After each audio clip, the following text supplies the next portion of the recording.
பல்வேறு கோரிக்கைகளை வலியுறுத்தி திருச்சியில் விவசாயிகள் மேற்கொண்டுள்ள உண்ணாவிரத போராட்டம் 10வது நாளாக நீடித்துள்ளது.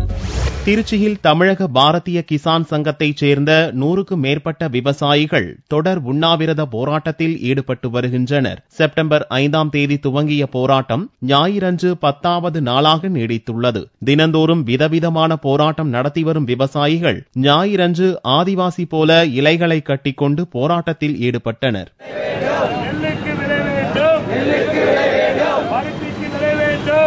கடந்த 10 நாட்களாக பாரதிய கிசான் சங்கத்தின் மூலமாக தமிழகத்தை வறட்சி மாநிலமாக அறிவித்து உரிய நஷ்டஈடு கொடுக்க வேண்டும், லாபகரமான விலையை கொடுக்க வேண்டும், தேசிய நதிகளை இணைக்க வேண்டும், அதுவரை விவசாயிகள் வாங்கிய கடனை தள்ளுபடி செய்ய வேண்டும், கரும்புக்கு டன்னுக்கு 3500, நிலுவைத் தொகை 300 ரூபாயும் கொடுக்க வேண்டும், நெல்லுக்கு லாபகரமான விலை தர வேண்டும்.